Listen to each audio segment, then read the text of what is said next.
Welcome to Living Fully. Each episode is a chance to talk about mental health in a way that's simple, honest, and helpful. We'll share stories, tips, and tools to help you feel supported and feel your best. I'm your host, Catherine Hertig. Whether it's stepping on stage, walking into a job interview, or giving a big presentation, pressure has a way of getting to all of us. Even when we're prepared, our minds and bodies can react in ways we don't expect. In this episode, we're taking a closer look at performance anxiety, how it shows up, why it affects even the most prepared people, and how to move through it with more confidence. Psychologist Joel Zimmerman and professional musician Daniel Lidgren join me to share their perspectives from both clinical and personal experience. We'll explore what's happening in the brain and body under pressure, how to prepare for high-stakes moments, and why managing long-term stress is just as important as calming pre-show jitters.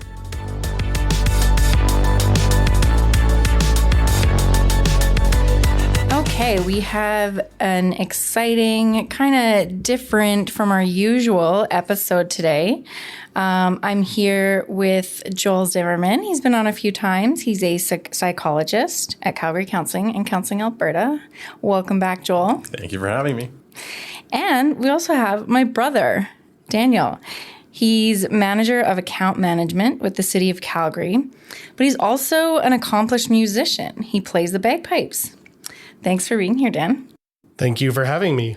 So what we're going to get into today is the concept of performance anxiety with the bagpipes. Dan has had a bit of experience with that. So can you tell us a little bit about that backstory? Yes, I'd be happy to. I started piping in 1995 when I was 13. And for most of the time, up until I was around 18 or so, I didn't really have much of a problem at all. But around 18, that's when I joined a very high-level competitive pipe band, Alberta Caledonia pipe band, that competed at the grade 1 level. So that's the very highest level. And that band travels, or did travel, to the World Championships every summer. And the World Championships, I describe it, it's a little bit funny when you think about bagpipes, but it's the Super Bowl of bagpiping with an arena and stadium seating and crowds that go back, say, 20 people. Oh my so gosh. It's quite an event with tens of thousands of people that come to see it.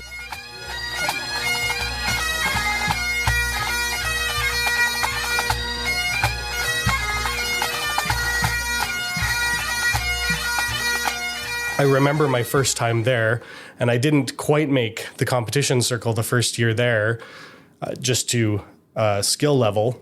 But that was quite an intense moment, just seeing this place. And then I remember the next year, for some reason, I was having a solo bagpiping competition. So solo is just me out in Saskatchewan. And I remember feeling a little bit funny that day, just not feeling quite myself and maybe feeling a little bit nervous. The judge happened to be someone I admired quite a lot. And in the middle of the performance, I started gagging. Okay. And part of the bagpipes is you have to blow into the bag. So that made it so I couldn't continue. I actually stopped, which meant I was disqualified. And that was kind of a funny moment that had never happened to me before. And I wasn't quite sure what was going on. Yeah. And then it kept happening. And was that just during competitive moments, or was that anytime you practiced? It also started to come up when I was practicing too. And I think it kind of got in my head, like, this is now a thing. And I started kind of feeling very anxious about playing and nervous. And particularly with the band, my band members started noticing this, and they started losing a little bit of confidence in me as well. And the leadership kind of said, well, this is something you need to sort out, because we can't have somebody constantly stopping playing while we're trying to rehearse. Yeah, that was kind of my background as far as performance anxiety. And I think it started a little bit from the intensity of being in this high-level band, and then these feelings of not wanting to let everybody in the band down.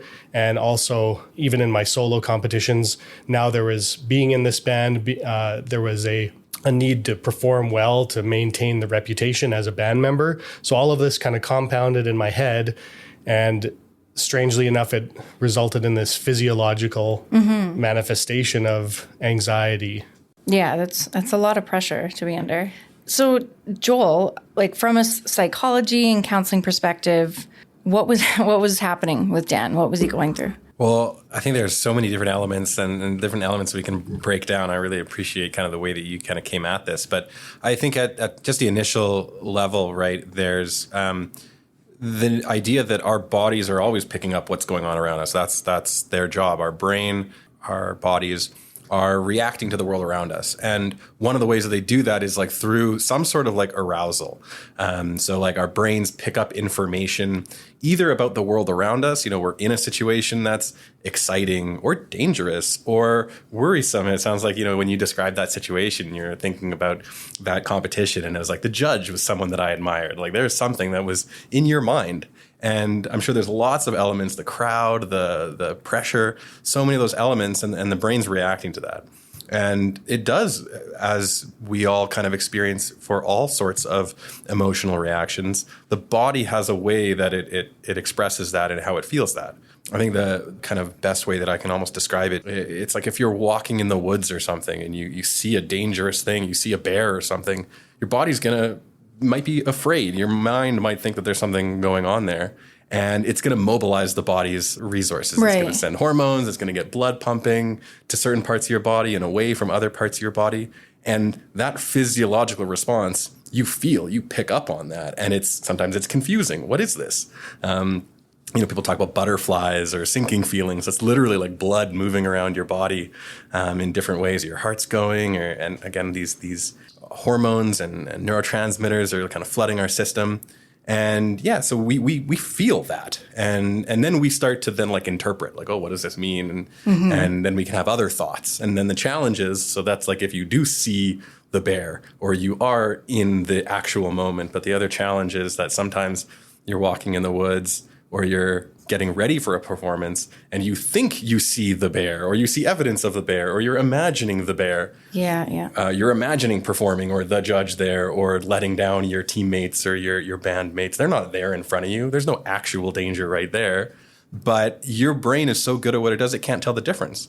And it sends the same signals. It releases the same hormones. It kicks off that same response where that feeling of anticipatory fear or excitement and the real fear or excitement are both identical to the body, which is really cool. So like having a physiological response to literally anything, but in this case, like an exciting or a stressful or a high pressure situation is really felt by the body. And it sounds like sometimes it's that initial one, but then over time, you kind of described like it became this thing and it really amped up and it can kind of compound. And it's really this combination of what's going on in our mind, what's going on in our body, and the two things interacting. Right. So when you think about these experiences as a musician, how would you describe your experience? How did it kind of present itself? Like I know you mentioned gagging, but were there other ways it was presenting? Joel, what you said about the pit, the feeling of something in your stomach, I definitely think that was also something I would get, and the butterflies and just the nervous tension. And also in my head, the thought that the negative outcome, like playing badly or I'm likely going to gag, that started getting in my head. And I just started feeling that more likely than not, the experience was probably not going to be good. This was less so when I was practicing at home in a controlled environment. It wasn't so bad, but it still crept up. And I tried to kind of build on that. But then in and amongst my teammates, or if it was on any sort of performance setting, I just felt that more and more. Mm-hmm. It sounds like it's really not only just that physical, but then also that mental, that like, what if this goes poorly? Or I think it's going to go poorly. So both of those things sound like they're happening. There's like that physical response. Yeah. And there's also the cognitive, the thought response, what's going on in our head and how it makes us feel, how it makes us react in our body. Both of those things are happening at the same time. I mean, it makes me think of my own experiences with anxiety. It's like, it's the what ifs. It's trying to plan for the future. Like, well, I've got to, plan for this negative situation, and this is probably going to happen. And so, I mean, from either one of you, like, chime in. Why do you think that, people like yourself, Dan, who are highly skilled, who are well prepared, like you said, grade 1 bagpiper, you know what you're doing. Why do we struggle with nerves in high pressure situations? I think it may be a combination of you want to do really well. You want to be your best. And in the competitive area, like I wanted to win. Yeah. I wanted to be successful. And that put a little bit of pressure on myself. And pressure can be good and can push you to great heights in a lot of ways. And I think it did for a many number of years. But it can also kind of put that negative pressure on you to perform your best and worry that you may not if things don't go quite as you would hope. Yeah. Yeah. Joel said the exact same thing on this podcast before, like a little bit. Is it okay? Yeah. And I wanted to get into, I love how you kind of frame that because that sets me up really nice. But that recognition that like there is an amount that is useful. There's an amount of stress. Arousal is the word that I like to use because it's kind of neutral, right? We're not talking about good stress or bad stress. Yeah. The question that you're asking is like, why do we struggle with this? And I think the idea why we struggle with this is because this is the body's perfectly normal, natural response to stuff. Yeah. It doesn't matter what it is. And there's a couple of really interesting kind of scientific pieces about this. One of them is they measure blood flow. So if you mapped out people's blood flow while they're experiencing high levels of emotional arousal, sadness, happiness, anger, fear and anxiety or worry and excitement, and you map out the blood flow in the brain and in the body, anxiety and fear and excitement, anticipatory good things, identically, physiologically look the same. So it's the same thing happening in your body, whether you're going on a roller coaster or about to step on a stage or about to go in front of your boss. It's physiologically identical. So it's not a bad thing. The question or the problem comes when, that isn't an appropriate amount or our interpretation of what's going on. Oh my God, what is this? That's not going to help. Or it's too much. And so the science behind this, or one of the things that I love, is called the Yerkes-Dodson law. Okay. The Yerkes-Dodson law is the relationship between arousal and performance. And I think that the easiest way to describe this without kind of showing you a curve is it's like when you're driving in Calgary or something in the middle of the winter, and it's night out and it's icy and you can't see, you don't want to be asleep at the wheel. You don't want to be careless. You don't want to be like, oh, this is fine. You don't want to be so relaxed that you're asleep at the wheel. Right. So the other end of the spectrum is so gripped by fear that you're like white knuckle driving. Yeah. Your hands are gripping the wheel. Your muscles are tense. You're maybe even like wincing every time a little bit of snow hits your windshield. That's not going to be an appropriate amount of anxiety that's going to help you drive. So you want the alertness. You want the alertness, and then you want it to peak. So the Yerkes-Dodson law is a curve that has a sweet spot. So not enough, there's low performance, right? So the bottom axis is the level of arousal, and it goes up by performance on the vertical axis. So no arousal. To play bagpipes, you got to have your lungs with a capacity. Your blood's got to be going a little bit. And if you're asleep there, you're not going to be able to perform your best. The freeze kind of happens, or we're choked up. Somewhere in the middle, there's enough arousal that's appropriate. Again, going back to driving, you're alert, your head's on a swivel, you're being mindful, you're appropriately tense but loose enough to react. So the Yerkes-Dodson law talks about that sweet spot. There's enough arousal to kind of motivate you and activate you appropriately for the situation. Not enough, you're asleep at the wheel. Too much, you're gripped with fear, and it's not going to be helpful either. So Joel, sometimes with performances, like I put that in quotes, maybe making a big sports play or doing a work presentation, those are kind of like one-off things.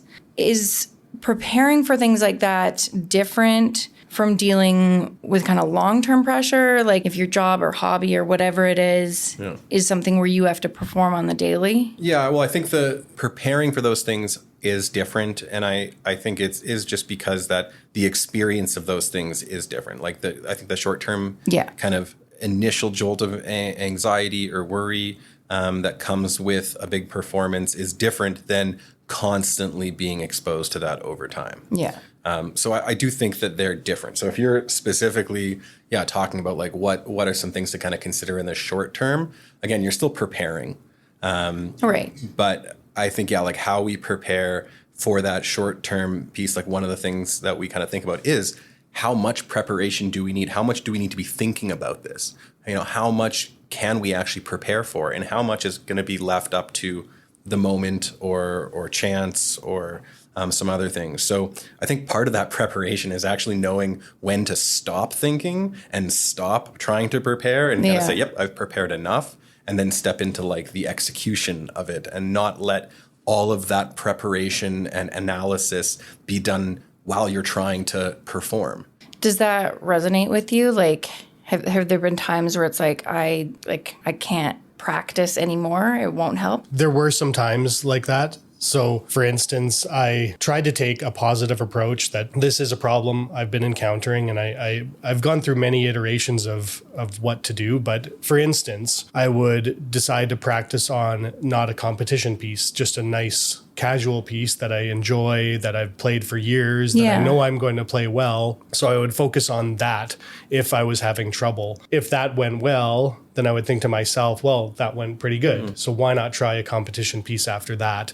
And I will say, even today, I still kind of struggle with performance anxiety for all these events, but I can kind of manage it due to various factors. And I would say anything from getting a good night's sleep, eating well, getting a decent amount of exercise, although I do struggle with that, and sleep, especially with my newborn. But practicing, especially leading up to the event, is very, very important. So leading up to a big event, instead of being non-routine. And I did also find the gagging seemed to be, when I really thought about it after a period of time, it was a feeling that I wasn't getting enough air. And I kind of equate the anxiety a little bit to I'm not really breathing as much as I ought to. Probably weren't.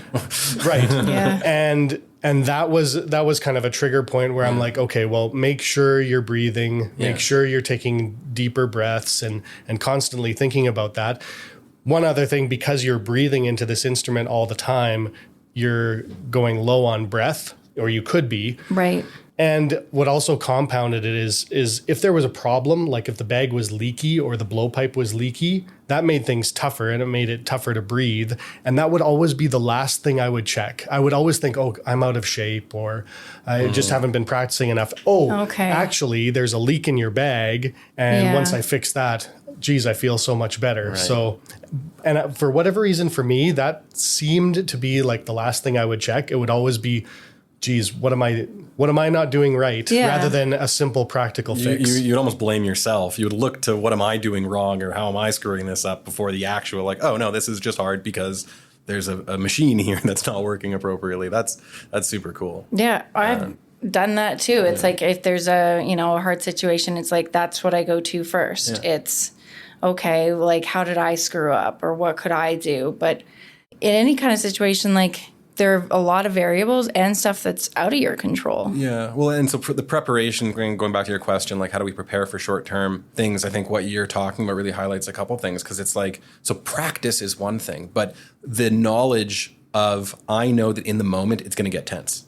I know in the moment I'm likely to feel this way. Like, we're preparing. One of the things that we need to practice for in any high performance situation is preparing for how it's going to feel when we're performing and what our mind is going to be doing. And if our mind is elsewhere, whether that's on analyzing, am I doing this right? Am I playing the right thing? Or am I being seen appropriately? Or what's going on with my bag? What's going on with my breath? I'm sucking. This is terrible. All of those things, are they going to help you, perform, or are they going to, kind of get in the way? So again, that the preparation that I think goes into this is, a lot of people do recognize the necessity to prepare for how we're going to feel and think in that moment, and make sure that that's in line with like our intentions.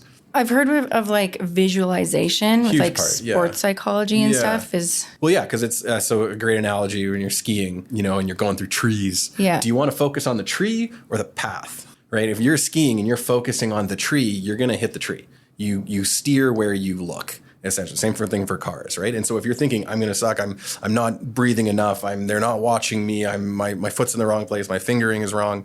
That's what you're going to do. You're going to focus on that. If instead you're focusing on being relaxed, what do I want to be doing? I want to be presenting myself. I want to be standing up straight. I don't know what the metrics of a good pipe performance are, but I'm sure those things are able to be focusing on. Yeah. And if you're focused on these other things, that's what you're going to focus on, and it's going to drag you down. I agree with that very much, and I would say positive visualization is something that's really helped me over the course of time. So instead of the automatic response of thinking it's going to go poorly, I would take a proactive approach and say, no, it's actually going to go well. And I would think about that in my head leading up to the event, that things are going to go well. I'd visualize myself playing the full piece, feeling good, playing well, same in the band. And I'd try to constantly force myself to think of the best situation rather than the worst situation, which did require some effort on my part. The natural was to go to the negative. Which is totally normal, yeah.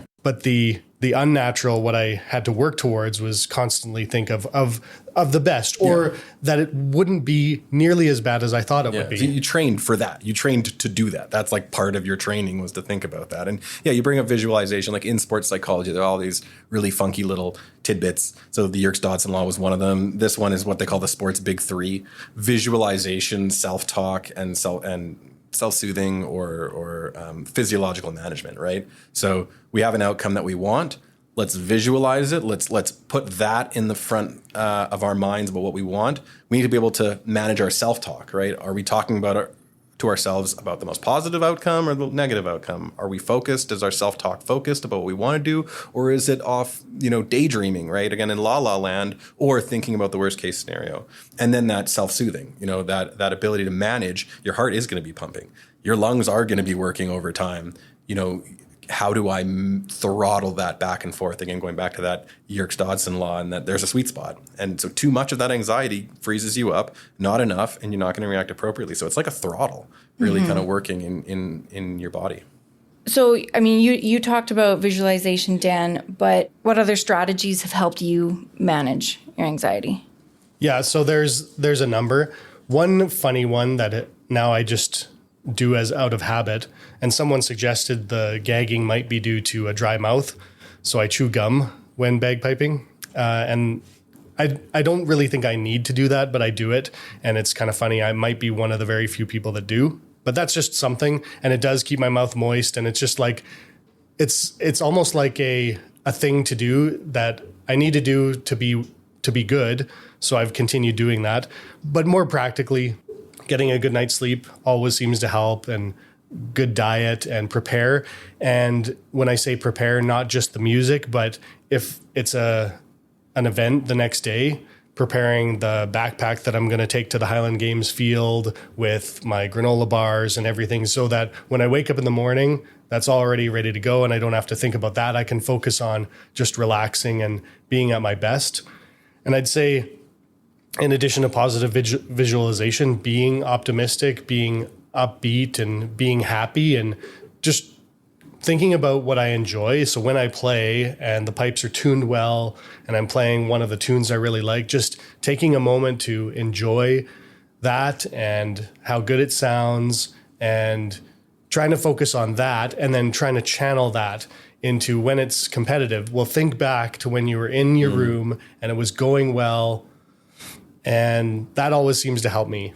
I think, and that can probably be applied to like any kind of anxiety-inducing situation, is taking that moment to enjoy it, to think of how cool this experience is, or, to be proud of yourself, or... Yeah.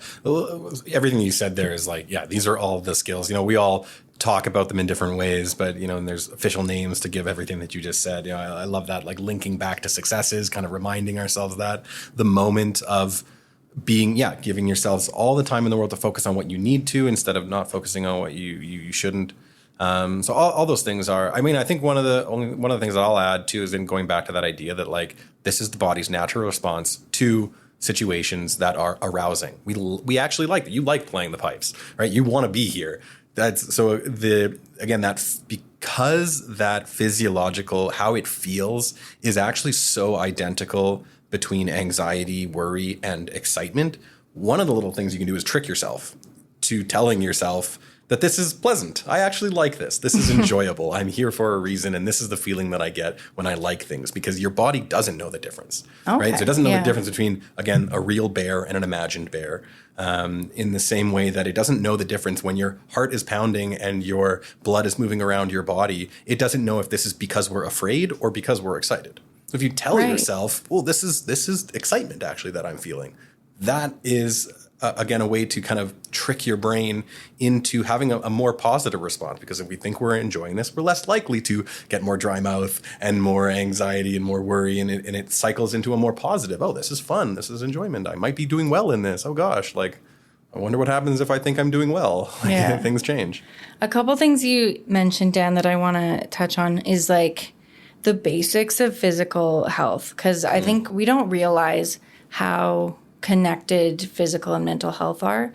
And going back to the basics of like, you know, if you're going through a hard time, whether that's anxiety, whether that's depression, whatever, starting with the basics of like good sleep, a good diet, and exercise, I mean, it's not a cure-all for sure, but it puts you in the right direction. It helps. Yeah. It always helps. If you have no sleep, that's probably going to be a little bit worse than if you had a good night's sleep. You're going to feel a little bit tired, so that's just one extra element you have to overcome.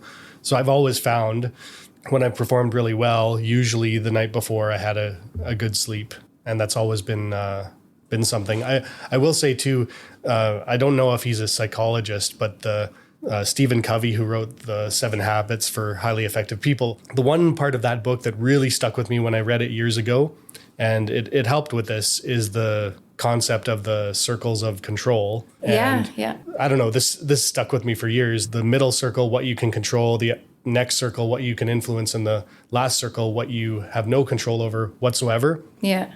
And really, the thesis is the only thing you can control is you. You can't control anybody else. You can't control anything. You can control you. So you can control what you do to get ready. You can control your emotions. And that's also empowering. Like, you can get upset that things aren't going well, or you can say, they didn't go well. Why is that? And it will be better next time because now I know why that happened. Yeah. So that's something that's really stuck with me. And it's been something I've tried to focus on, is what I can do, what I can prepare for. The judge that's going to judge me in my performance, I can't truly control how they're going to critique my performance or score me, but I can control my own performance and what I can do leading up to that to be successful. Yeah. Growth mindset. Hey, Yeah, Joel? no, this is coming back to some of our other podcasts. But no, I was hoping that someone would bring that up. So I totally appreciate it, because I think it also goes back to, again, that question around how we prepare for short-term stress or long-term stress. Like, one of the things that, you brought up, Catherine, was, that notion of like the worst case scenario and like the what ifs.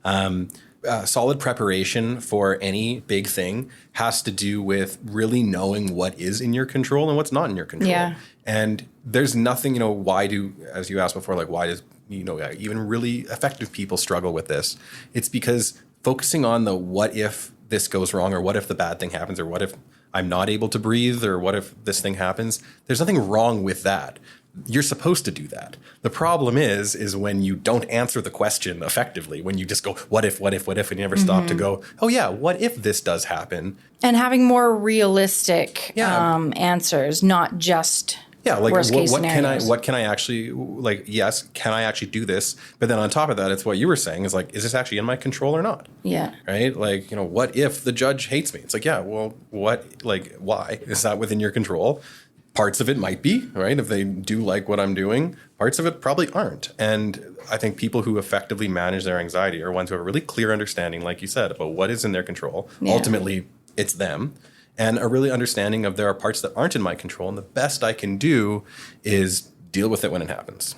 And another thing you said, Dan, was talking about, like, you haven't gotten rid of it, but you've learned to manage it. And I think that's a really important point. And something I struggled with my own anxiety is, these negative thoughts and feelings kept coming up. And I'd be like, well, what's wrong with me? Like, I've gone to counseling, have all these tools. Like, I thought that I'd get to a point where it's just I wouldn't think this way. But it's not really about that. It's like how you handle these things when they come up now, and like feeling better equipped. Yeah, I think this is just something I'm going to have to live with. Yeah. And that's fine, because it's just part of who I am. And I think overall I'm optimistic that I'm going to be able to manage it. And I have been. I think for a long, long time, I've been pretty good about managing it. Like, I've competed at the World Championships multiple times, done really well. I've played really well in the solo competitions, especially the last few years. Some really good results and good performances that I can look back on. But even in amongst that, like, every now and then I'll be thinking, oh gosh, like I'm kind of nervous about this event coming up. And then that now puts me in a little better mindset to say, okay, I'm feeling this way. What can I do? And be a little bit more proactive and positive about it. But it always comes up. And I will say it comes up in my professional life too. So I have to often give public speeches or talk to members of the media or the public or elected officials. And that gives me butterflies too. For sure. I mean, these are all like very normal situations to feel nervous. Yeah. Yeah. But the one nice thing is my experience with bagpiping has actually helped me for the professional situations as well. That's what I was going to ask, like how you've kind of brought it into other areas of your life. Yeah, I will say I have, if I have to give a big speech, like being reasonably healthy, well rested and all of that. And I would say the preparation in that if I have to give a speech, practicing it beforehand, recording myself. And that's what I do bagpiping is record myself and critique myself. I'll record myself giving a speech. And then that helps ultimately when I have to deliver the speech in real life. Yeah. And usually I'm my worst critic. And when it ultimately happens, and even if it's recorded afterwards, I'll see something and I'll usually check in with some colleagues. Well, how did you think that went? And they often are much more upbeat about it than I am. For sure. Well, and all that preparation is like, those are all realistic things to do to prepare, practice for whether it's a speech or performance. It's like, how much of that would you not be doing if you weren't a little bit worried? Yeah. Like, how much of that would you actually, I think, learn to live with it. It's like, absolutely, this is the joke, is that it's always there for everybody. And I think people look at how we talk about anxiety and performance anxiety because we look at like, oh, that person doesn't have an issue with it. And we're like, why not? Because I have to struggle with this. And, somebody going into a performance or whatever, a speech, and they say, well, I'm not worried. Right. And it's like, well, why not? Does that I'm not worried, is that coming from a place of carelessness? It's like, oh, look, this job is really, really important. I'll just wing it. It's like, that's not really healthy. That's not an appropriate level of arousal. You should be a little bit more worried about this. And then the other kind of version is like, I'm not worried because, I'm prepared. Like I did the things, I got a good night's sleep and I know what I'm going to say. That makes a huge difference. And so, like kind of how we interpret, again, how we feel and say, is this a bad thing that, oh my gosh, I can't believe I have to experience this every time I, get up in front of a microphone? Or is this, like this is how it should feel. And it's reminding me, speak up. Talk slowly. Don't screw up. Be eloquent. Yeah, like I'm like a nice way to kind of look at it is, a little bit of anxiety. It means you care. It means what you're doing is important to you. So, and Dan, like you mentioned you're newborn, and I know you have 3 children now. Ooh. From what you learned, like, are you noticing that you're able to kind of pass on any of these lessons to the kids yet? Like, are there situations where they've come to you and expressed kind of nervousness? Are you able to help them with that? I think there's been a couple of situations. I know when Sonia, she's my oldest, she was going to do a Highland dancing performance. Mm-hmm. So pretty related. Now, she doesn't dance anymore, but I remember that situation. She was a little bit worried about it. And I think it's a little bit different as a kid because the impact seems a little bit less. But I did tell her, well, Sonia, think about at home when you did the dance and you enjoyed it. Think about when you went to practice last week, you were just dancing in amongst all of the other dancers. And that's what you're going to do. It's going to be in front of people you don't know, but you're still dancing with the same people. Yeah. It's still going to be fine. And I told her, well, I'm going to be there too. So if nothing else, you can look at me in the audience and I'll be there smiling and I can support you. So I probably didn't go into as much depth as I would if it were somebody older. Of course, yeah. Got to be age appropriate, but I think some of what I've learned for myself, I was able to help a little bit. Yeah. So I kind of suspect, knowing my kids, I kind of suspect as they grow, they may experience some of the same things that I did. I mean, they are my kids after all. They're probably a little bit like me. So I'm really hopeful I'll be able to help them, whether it's a school presentation or a sports game or something like that. I'm hopeful. Yeah. So 2 things. One of them is that, you're obviously, what you're talking about is incredibly important. You're giving your kids something to focus on. Focus on the things that are going to help you. Remember that you've done this before. Feel how it feels when you were doing it at home. Remember that you're with people that you love. Remember that you're giving her those things to visualize or things to kind of address her self-talk. And even when you talk about, it's probably going to happen. It's probably going to experience, or my kids are probably going to experience some level of anxiety, ... But I'm pretty confident I'll figure it out. Like that is indicative of exactly what this anxiety can sound like when it's positive. Yeah. I don't know what's going to happen. I'm worried that it might be difficult, but I'll probably figure it out. Or I'm hopeful that the things that I've learned will get me there. That's very different than some of my clients who come in saying, I'm worried that I have anxiety. I'm worried that my kids have anxiety and I'm not going to be able to help them. Or it's going to get worse and it's going to get out of control. Those are two very different branches that lead to very different places. Right. And they can snowball.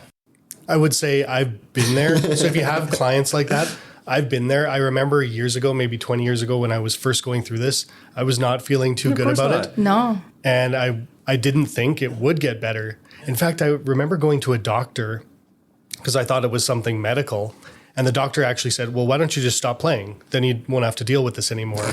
Great advice. And I was actually pretty sad about that because Yeah. I didn't want to stop. This was something I really enjoyed. But I will say to all of those people, like, if you are feeling like that, there definitely is a light at the end of the tunnel. Yeah. You can overcome it and make little steps.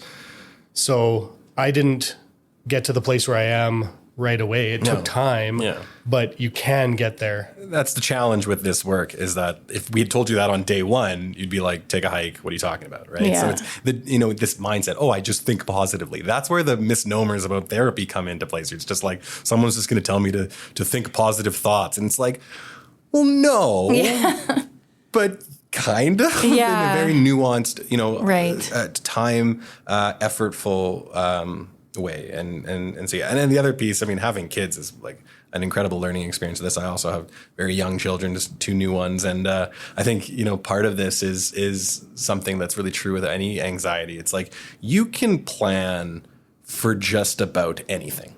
You can be creative and you can think and plan and prepare for just about anything. You can plan for anything, but you can't plan for everything. Imagine that it might be difficult in the future, but you can also recognize that you don't even know what's coming. And, the type of anxiety that your kids might have, sure, but it might sound very different. So longer term anxiety. So Joel, when someone's kind of under, constant pressure for a long time, like a demanding career, competitive school program, that kind of thing, how can that wear on them differently than kind of short bursts of stress? Yeah, that's a really common kind of question, because the hormones and the neurotransmitters and the body's physiological response to quote unquote stress is meant to be a short burst of stuff. It's meant to be a short-term reaction. There's something that I'm dealing with right now and I have to deal with it very quickly. That's evolutionarily speaking where this comes from. There's a danger in front of me or behind me and I need to get away right now. And that doesn't have to be a long-term thing. It's actually just to get me safe. So all of this anxiety at the end of the day does boil down, if we're kind of thinking evolutionarily, is like, this is bad for me because I'm not safe and I have to get safe. So the physiological responses that your body is having are meant to be short term. And so in the long term, when they're carrying on, it can have biological and physiological impacts. So traditionally, there have done studies that, do show that long-term impacts of stress include like your immune system, high blood pressure, heart disease, your gut health and your gastrointestinal issues, your sleep. All of these things are going to like compound and just like roll down the hill. So, whether it's that cognitive kind of being stuck in that like unhelpful thinking and how you're feeling, but compounding with like, if one of the main stress hormones, cortisol, when it's in your body too long and too much, it's just meant to be in your body, get your blood going. Adrenaline, same thing. It's just meant to get your body going. And then it's meant to dissipate. Yeah. And if it doesn't dissipate and it stays in there, it does have effects on your body. So Dan had talked about how, basic self-care, sleep, diet, exercise, that's helpful. What else do you work on with your clients that are experiencing this kind of thing? Yeah, there's a lot of, there's so many different pieces. I think what you talked about is really important, because somebody who is under those stresses and you say, well, just like get more sleep and eat better and go work out. It's like, come on, like it can feel really invalidating. But the reality is when people are under stress, they look to trim fat. It's like when you're in a boat and it's a stormy weather and you're taking on water, we look to lighten the boat. So we think throwing things overboard to lighten the boat and lighten the load are the thing. But what really people do trim first, they don't trim the fat, they trim things that are really helpful for them, like sleep. Yeah. They don't go to sleep, they stay up late worrying and trying to bang their head against the wall. They don't go and get enough sunshine and exercise. They don't eat right. So yeah, like adding things seems a little bit counterintuitive. But the reality of long-term stress, obviously you have to be efficient with your time and what you're doing, but it is bolstering the support for those routines, the healthy activities, just in general are good for you. Now, the reality is like general things that are good for you aren't necessarily going to solve your problem in the moment right then and there. Because that's what your mind is telling you. It's trying to solve a very maybe acute problem. But yeah, in that long-term experience, it's about adding things. It is about keeping and maintaining those things that you know are generally good for you. That's like one element that I would say. Yeah, I mean, any of those, like it takes effort, but it's worth it in the long run. Joel, I suspect that as far as self-care and say going to the gym, if that was a thing you did and then you've experienced a lot of stress, you may not go to the gym, but would a helpful suggestion, well, if you're not going to go to the gym, try and take a small walk around the neighborhood or just something to get you going. While it's not at the same level of intensity that you need, it could be a little bit helpful. Yeah, I think it's that one of the kind of ways, think about that or how to get there, I want to say, is to like evaluate, like, well, what are my needs right now? Like, what are the things that I'm not getting enough of, or what are the things that are going to be valuable, or what are the things that I usually do that bring me value? And knowing, I'm probably not going to get to do them in whole.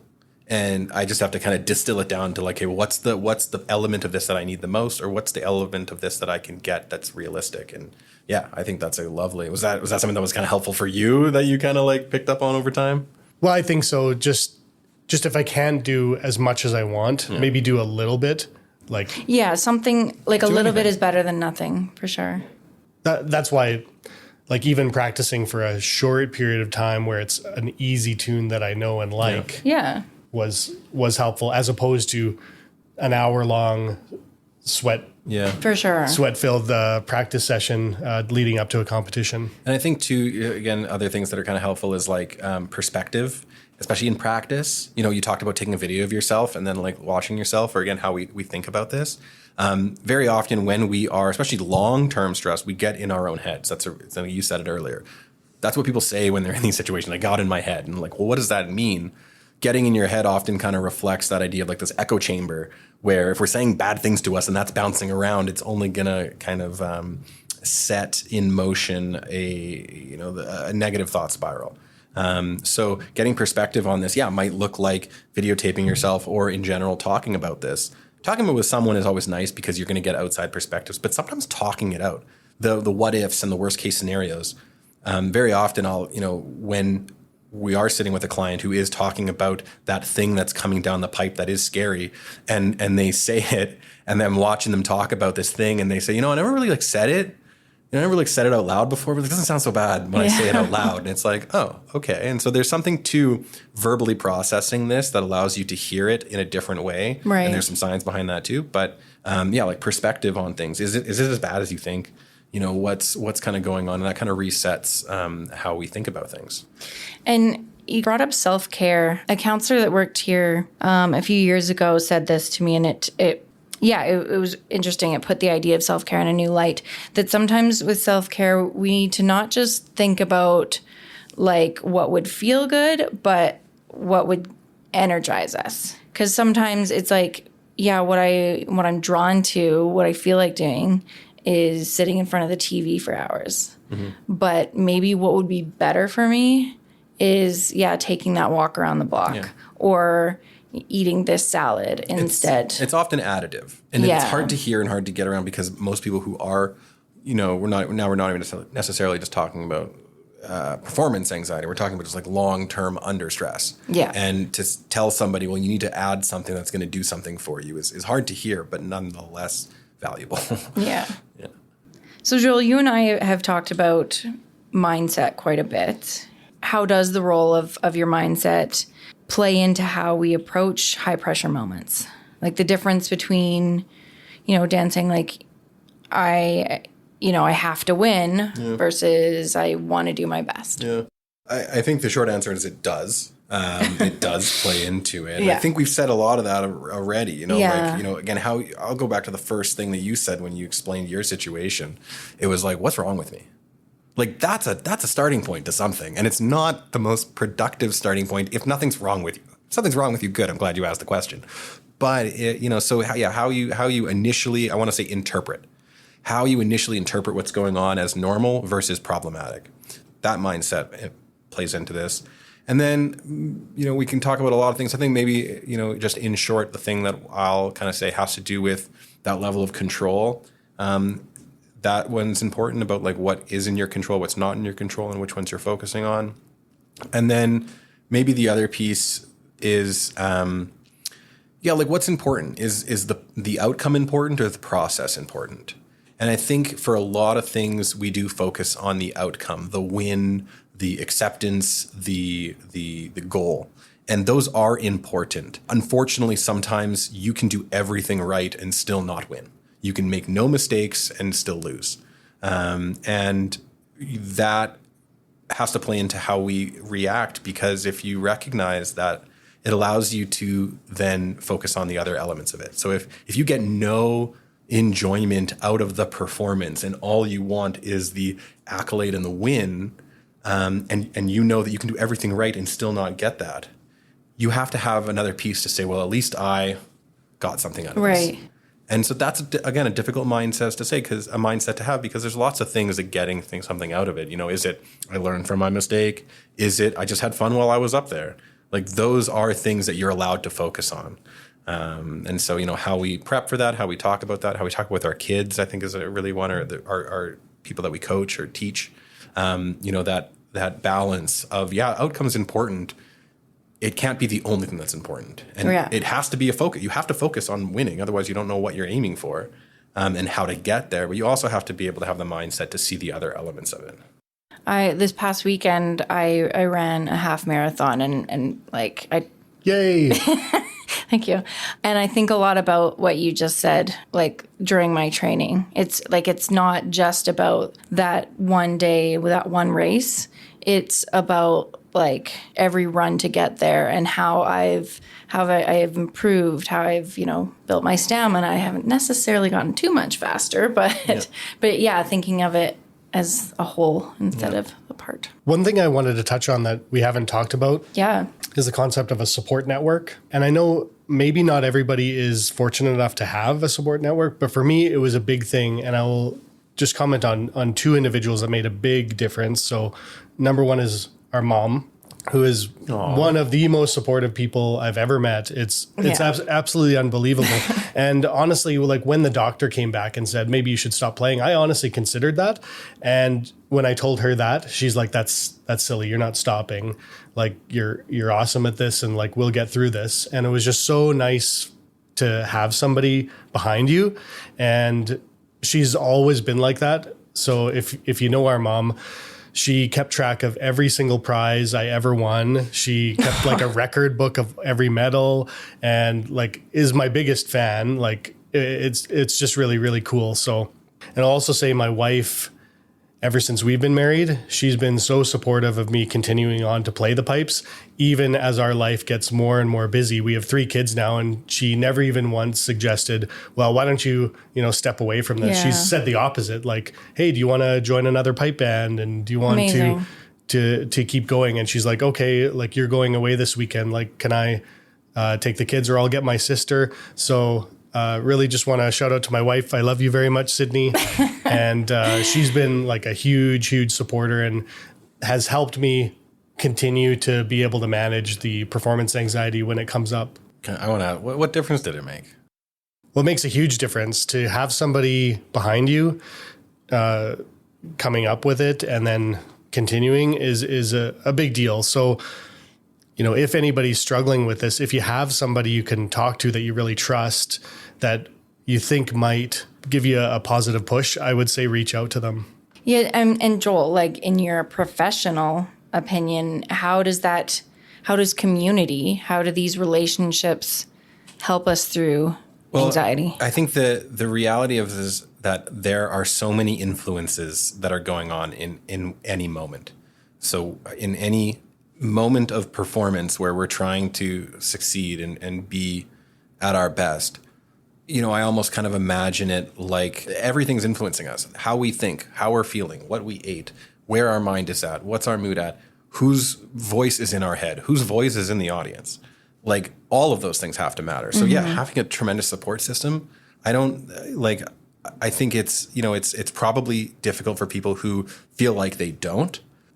The challenge is it's like finding the right people. And making sure that they're providing the right kinds of messages. Coaching and support is really, really challenging because it's, for any athlete or for anybody who trains and wants to get better at something, and having a good coach makes or breaks it. Yeah. But also your attitude makes or breaks it. So if you have, it's a two-way street, because I'm going to say athlete, or the person who's the performer, needs to be receptive to critical feedback, needs to be able to not get defensive and not globalize what they're being told. So if you're saying you're not doing X right, you need to be able to say, okay, I need to work on that. And you're not saying anything bad about me as a person. It's just this one thing. I'm going to work on that. As opposed to being like, you think X is bad? You must think I'm terrible. What do you mean X is bad? I'm doing that right. What are you talking about? You're blind, coach. Right. So that's your responsibility. But the coach's responsibility is to deliver that information, because some coaches are able to say, you're doing X a little bit wrong. Let's tighten that up a little bit. Some coaches say you suck. That's not good coaching. That's not going to actually help you at all. So you have to also be able to give kind of good feedback. So again, in the guise of support, having it and having the most helpful versions of it have to be a part of it for sure. Dan, what's maybe one thing you've learned from performing over the years that you wish you could go back and tell your younger self about handling nerves, handling that pressure?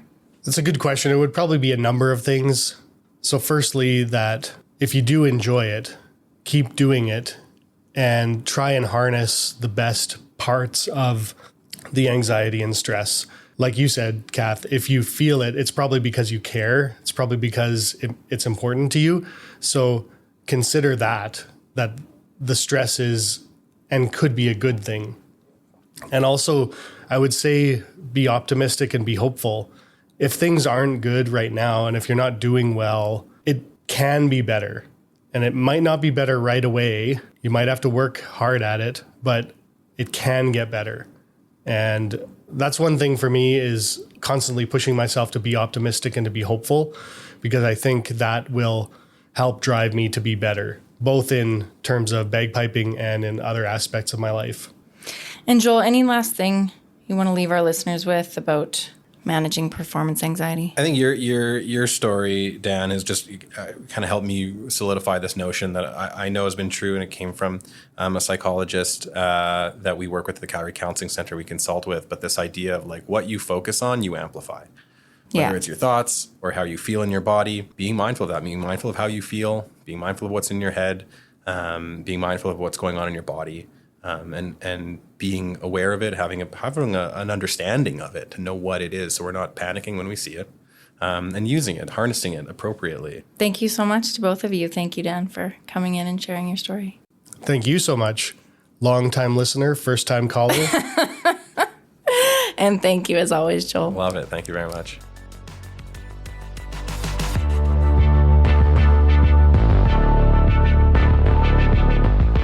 You've been listening to Living Fully, a Calgary Counseling Center podcast. Thank you for tuning in. This episode was produced by Nick Here, Louisa Campos, Manuel Montano, Jenna Forbes, and by me, Catherine Hertig. A special thanks to Daniel Lidgren and Joel Zimmerman. To stay up to date on our latest episodes, be sure to subscribe. We're available in your favorite podcast app. Living Fully is a production of Calgary Counseling Center and recorded in Calgary on Treaty 7 territory. Living Fully podcast is not a substitute or alternative for professional care or treatment. Calgary Counseling Center and Counseling Alberta provide effective counseling to anyone in Alberta with no waitlist and no financial barriers. Find us online at calgarycounseling.com and counselingalberta.com. For help across Canada and the United States, call 211. If you are outside of Canada and the US, Seek help from your general medical practitioner.